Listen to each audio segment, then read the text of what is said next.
Good morning. This is Shindo.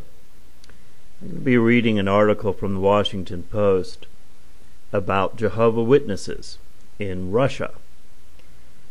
Now, the reason I want to point this out is that I want to show how the Russian Orthodox Church is pretty much supremely powerful at this point in Russia. In many ways, the Russian Orthodox Church has become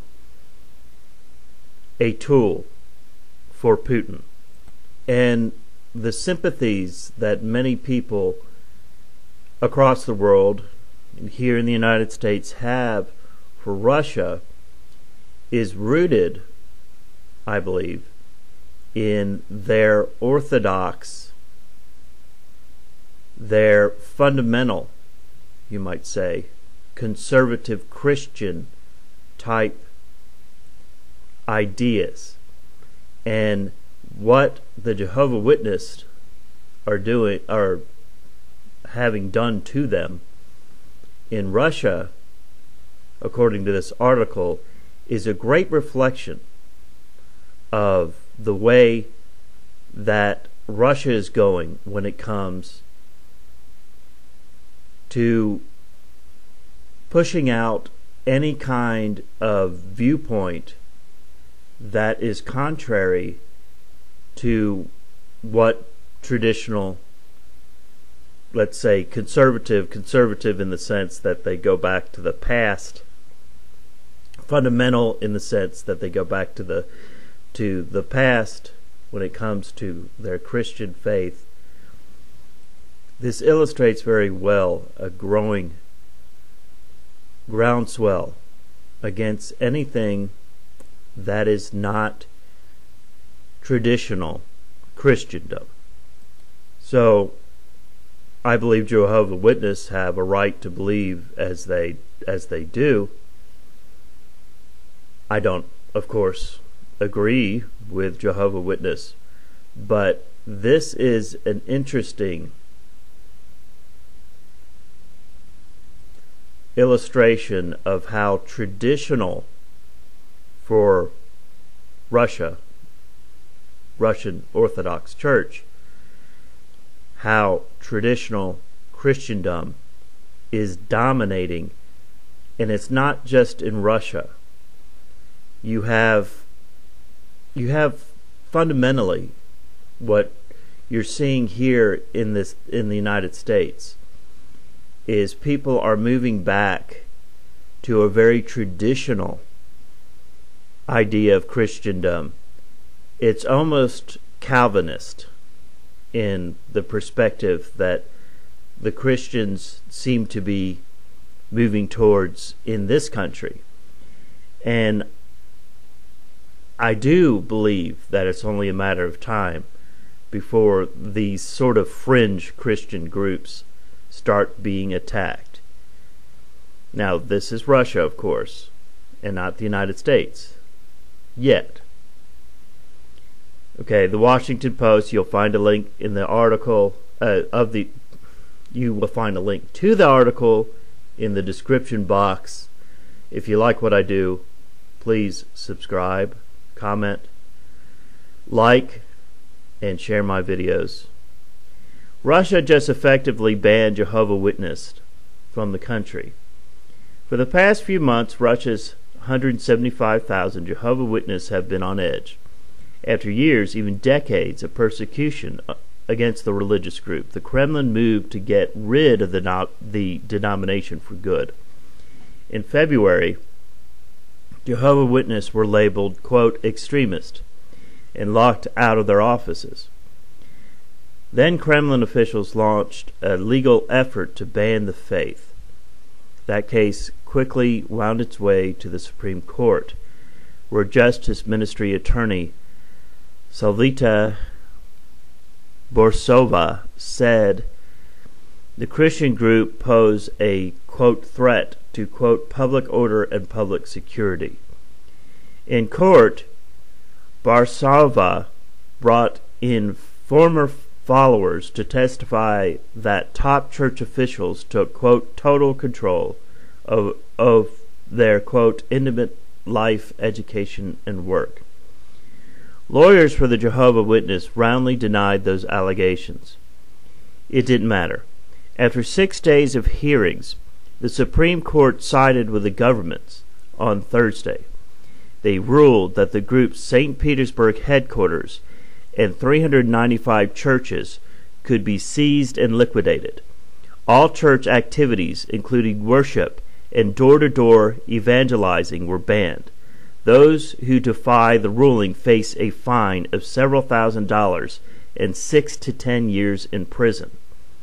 Human Rights Watch criticized the decision Thursday as a, quote, terrible blow to freedom of religion and association in Russia, unquote, and religious leaders promised to appeal. But they're not hopeful. In the Soviet era, religion, Karl Marx' opiate of the masses, was officially banned. Jehovah's Witnesses were targeted as spies and enemies. One group was shipped off to Siberia. After the Berlin Wall fell, witnesses hoped that restrictions would ease. That has not been the case. Since 2006, 8 local organizations have been banned by regional courts.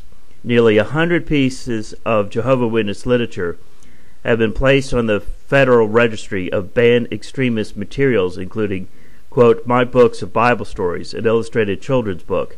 The organization's international website is blocked in Russia's state media. The sect is smeared as a cult. Church members have reported assault, vandalism, seizures, and raids on houses of worship and dozens of arrests.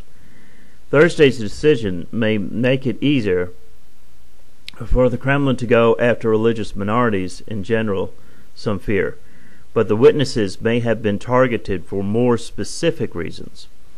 Experts like Alexander Verdovsky, who monitors extremists in Russia, say there is no evidence that Jehovah's Witnesses are a public threat. Quote, I cannot imagine that anyone really thinks they are a threat, unquote, he told the New York Times. Quote, but they are seen as a good target. They are pacifist, so they cannot be radicalized, no matter what you do to them, unquote, as the Washington Post reports earlier this month. But experts say that something different is going on today. The church's 170,000 Russian members don't vote, won't serve in the military, and refuse to attend national celebrations that glorify violence. That means they often avoid state-sponsored rallies celebrating, say, the annexation of Crimea. That's a problem for Russian President Vladimir Putin, who is naturally suspicious of groups with pro-Western sympathies. The sect is based in the United States. It's also a way for him to show support to the Russian Orthodox Church. Experts see it, too, as part of a broader campaign against Russian civil society, using the 2002 anti-extremism law. Officially, the rule was touted as a measure against radicalized violence from homegrown and foreign terrorists, but it's been broadly interpreted, used to jail anyone from anti-government activists to Muslims with no ties to terrorism or violence. Even so, experts say it would be hard to eliminate the denomination. For one thing, technology makes religious control more complicated. The faithful can share literature through social media or apps. For another, fully enforcing the ban would require a nearly impossible amount of manpower. And of course, the witnesses have a long history of persistence under persecution. As historian Emily B. Barron said in a recent article, when the Soviet Union barred religious literature from crossing its borders, witnesses set up underground bunkers to print illegal magazines for their congregations. When Soviet officials prohibited witnesses from hosting religious services, they gathered in small groups in their apartments, often in the middle of the night. When these actions landed them in labor camps, witnesses sought out converts among their fellow prisoners. Now, I want to say a few positive things about the witnesses here. I remember that there was a Jehovah's Witness in my class when I was in grade school. And she wouldn't stand up and pledge to the flag, to the United States of America. That is ideology. I mean, that's an idol. And pledging allegiance to a country means that you pledge allegiance to whatever man is controlling that country. So right now you're just basically pledging allegiance to Donald Trump. A year ago it was Obama. You're pledging allegiance to a man that you're basically saying he is king and control over me, and I will do whatever he tells me to do. Also, their idea of pacifism is absolutely that is backed up by the Scripture. It's backed up by the Gospels. It's backed up by the words of Christ. So you would think that more Christians would be this way, but Christianity, just like any other religion, is state-controlled. Just like any other religion. It doesn't matter what religion somebody is, if it is in the majority, whether it's Christian, Muslim, Jewish actually is a very small minority, but of course within Jewish communities it's the majority, of course, regardless of what religion it is. If it's basically state-sponsored, religion is a way to keep you under control. It's just another way to keep you under control. Now, if your religion tells you that you're not supposed to recognize the state over your God, which you're not supposed to, like the Jehovah Witness believe, which I would think all Christians would believe, but they don't believe it because they've been indoctrinated from a very young child, putting their hands on their heart and pledging allegiance to the United States of America. In the case of this country, they are indoctrinated as a very young child to sort of the God and country, the religion and the country is so intermingled. I mean, it's not just Muslim countries that do this. It's done in Christian countries like this one, the United States of America. They're absolutely right when they say it's a Christian country. It wasn't founded on Christian constructs. That's a lie. But right now it is a Christian country. It's this bizarro Christianity that we've become a part of. That it seems like republicanism and Christianity, fundamental Christianity, have become one, not just the state. Because there was a point where somebody could say that they were a Democrat and a Christian and people wouldn't bat an eye. But now they equate Christianity with republicanism, at least fundamental Christianity. It's become one. The state and the religion become one. That's their ultimate goal. That's their ultimate goal because they can control you. It is an opiate of the masses, just like Karl Marx said. That's probably one of the major reasons the Soviet Union didn't have as much, and that's one of the major reasons they failed, is because religion is instituted by the state in order to keep you under control. And if you have a religion that doesn't recognize a state, but instead recognizes its own religion and its own God as being superior to the state, which you would think that anyone who is religious would think that way. If you have a religion like that, it's going to have to be stamped out. Let's put aside all the crazy Jehovah Witness beliefs, and let's just look at the politics, because it's all politics when it comes to religion. They are not separated. They never were separated. They are two of the same, the two-headed snake here that's come simply to cause people to have their freedoms and their liberties taken away from them. You don't have a right to believe as you want. You think you do. But if you choose to believe differently, and you choose to go against the state, because the state is immoral, then you are going to be persecuted and abused. This is only a matter of time before this type of thing starts happening here in the United States of America. It's only a matter of time. This is the direction in which the world is going. Here we have a microcosm of only 170,000 people that are being persecuted, but it is a great example of the way in which this world is going towards anyone who doesn't hail the state. The state is going to be a worldwide government.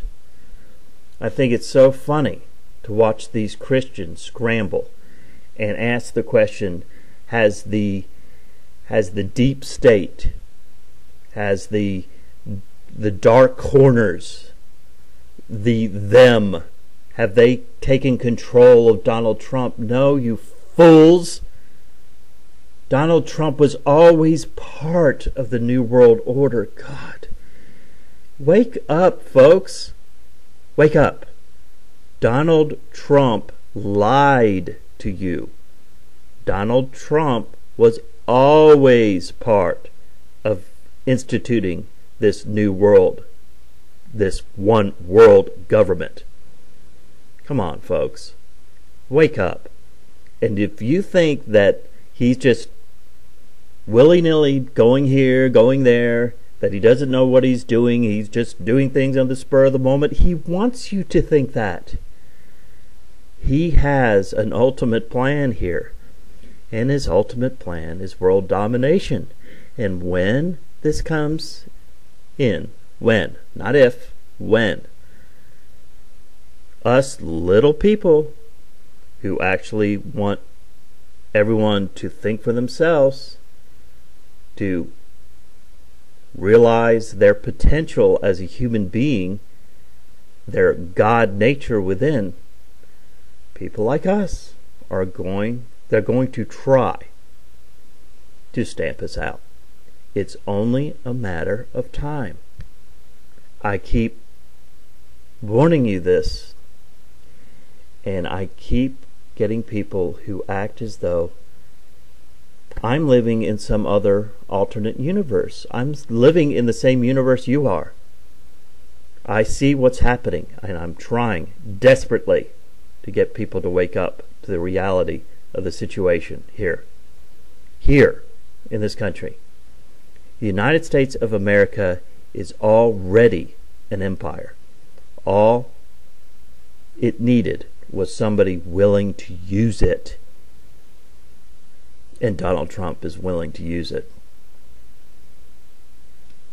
His fatal flaw, which will be what eventually brings him down. Eventually. I'm not saying this is going to go on forever. His fatal flaw is that he wants people to love him. He wants people to love him. So, that's always going to be the catalyst for him to pull back on things like Syria. But I guarantee you, once he can get these people back, he'll be full throttle pushing us towards world war, which again, I tell you, will not happen yet. He is the peacemaker, and people will love him worldwide because he has brought peace. And that is his ultimate goal. That is his ultimate goal, and that will also be his ultimate downfall.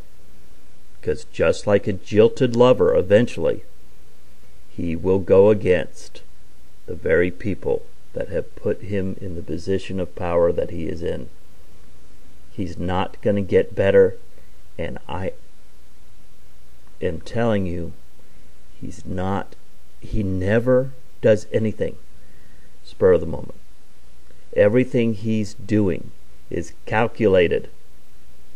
It's calculated, folks. This is Shindo. Have a good Friday.